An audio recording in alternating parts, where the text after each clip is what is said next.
2017년 뉴질랜드 자전거 여행 갈 때는 여럿이 함께 갔어요. 인생 2막을 앞두고 뭔가 새로운 도전을 해보겠다는 분들이었죠. 인터넷 공모를 통해 모였는데요.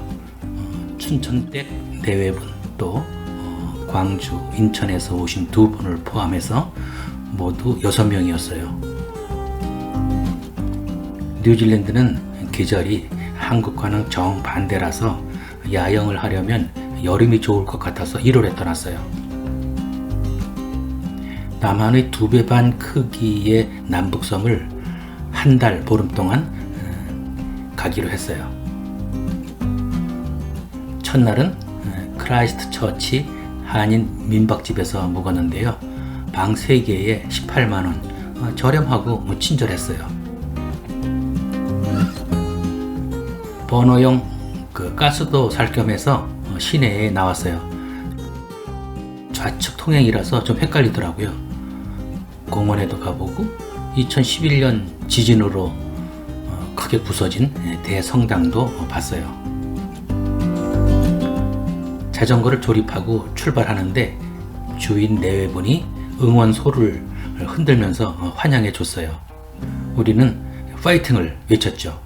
시작은 참 좋았어요. 캔터베리 평야를 가로질러 달렸어요. 듬성듬성 미루나무 군락들이 보이고 낙농 국가답게 초지와 소들이 많이 보였어요. 도중에 엉뚱한 길로 들어서는 바람에 한참을 다시 되돌아 나왔어요. 춘천댁 짐을 동여면 끈이 자꾸 풀려서 단체로 멈춰야만 했어요. 캠핑 NG라는 어플을 검색해서 라카이아 캠핑장을 찾아 들어갔어요. 사용료는 텐트 기준이 아니라 1인당 17달러, 그러니까 14,000원. 생각보다 저렴하고 좋았어요.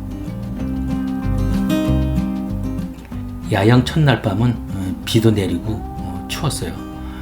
일행 중 한 명은 뽁뽁이로 몸을 감싸고 잤다고 하더라고요. 아침에 일어나서 커피 끓이고 계란 삶고 설거지하고 역할 분담을 안 했는데 각자 알아서 척척 했어요. 취사장엔 가스레인지와 갖가지 식기류, 커피포트도 있었어요. 오늘은 이틀째 되는 날 90km 정도 떨어진 필 포레스트까지 가기로 했어요. 젖은 텐트를 그냥 둘둘 말아 싣고요. 가다가 햇볕에 잠깐 말리려고 해요. 그런데 캠핑장을 출발한 지 얼마 되지 않아서 갑자기 비가 쏟아졌어요. 급해서 그런지 우비를 가방 왼쪽에 넣었는지 오른쪽에 넣었는지 찾느라고 허둥댔어요.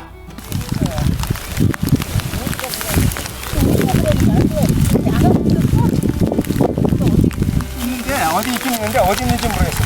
갑자기 비가 내려가지고. 옷은 젖었지만 우비를 입으니까 보온이 좀 되더라고요.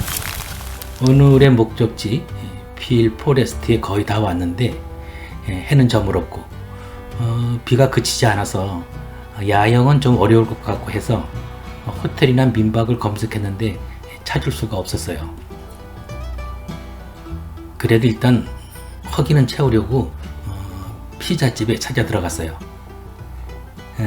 치즈 피자 라지 2개와 콜라 2병을 주문했어요. 먹다 말고 주인한테 물어봤죠. 혹시 근처에 어디 잘 곳이 있느냐고요.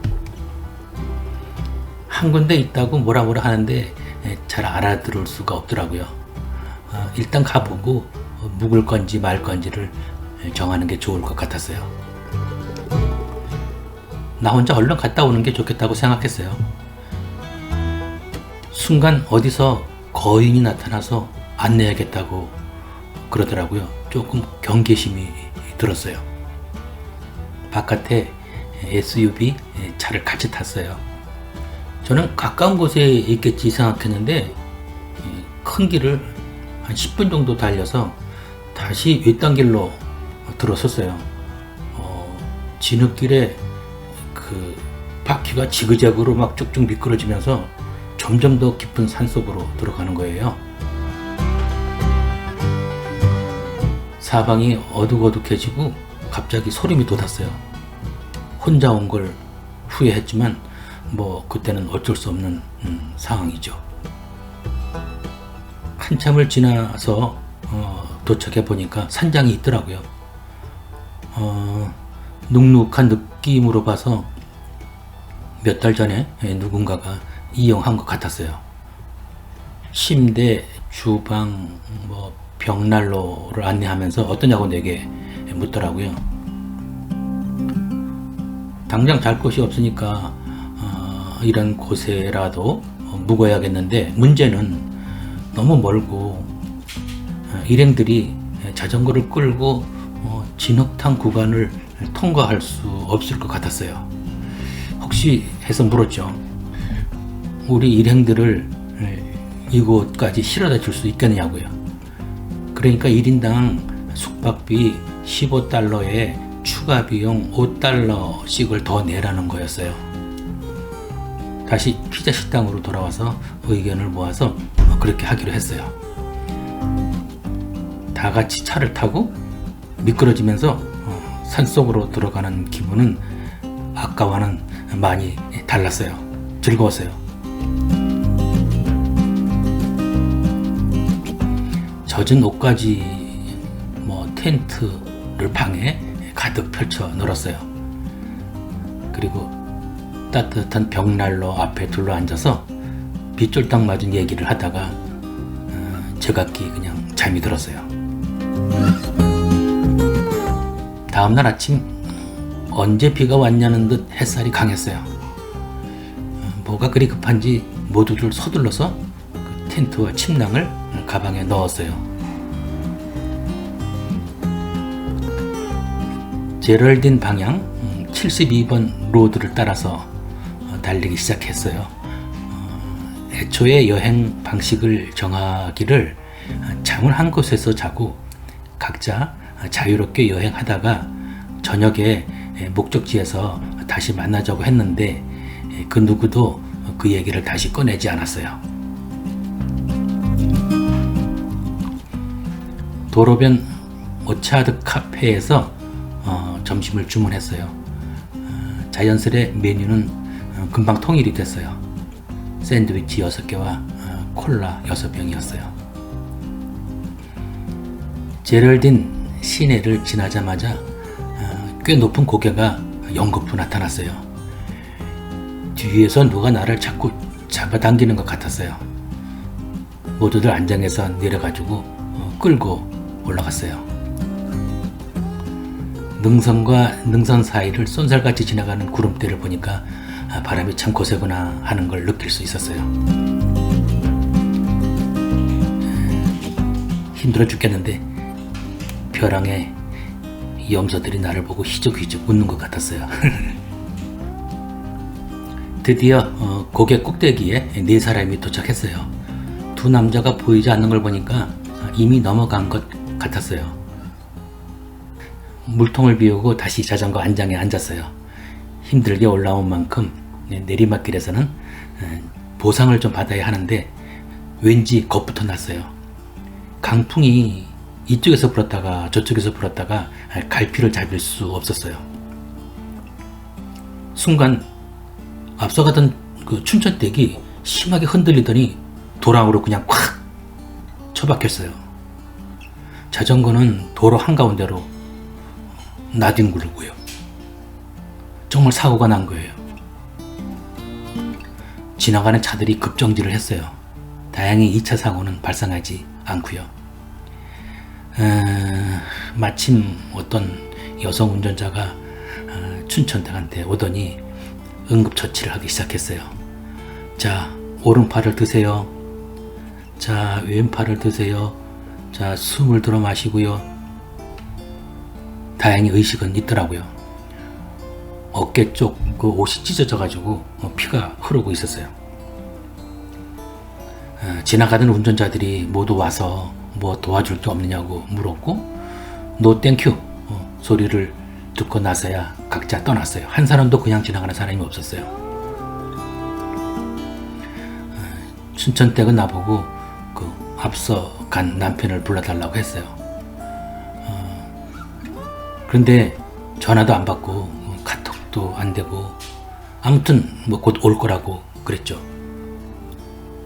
마침 그 캐리어를 그 단 차량이 있어가지고 좀 부탁했어요. 이번 남편이 아까 전에 그 앞에 갔는데 좀 데려다 줄 수 있겠느냐고요.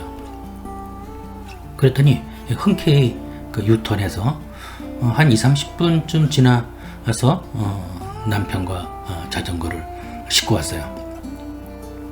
빨간 옷 입은 남편이 놀라서 부인을 그냥 확 끌어안았어요. 그러니까 춘천댁이 그냥 울었어요. 뭐 슬프기도 하겠지만 그 갈비뼈에 문제가 있어서 그 아팠어 그럴 수도 있거든요. 카카오 고개가 꽤 그 외진 곳이라서 그런지 그 앰뷸런스가 거의 1시간 지나서 도착했어요. 티모르 병원으로 간다고 떠났어요. 나머지 일행은 뭐 온 길을 되돌아서 제럴딘 그 홀리데이 캠핑장으로 이동했어요. 거기서 모여서 사고 수습을 좀 하기로 했죠. 응급처치를 해준 그 내외분이 캠핑장까지 그 이동하는 것까지 도와줬어요. 부인은 간호사였고 남편은 전자상거래를 하고 있는 그 휴즈 씨였어요.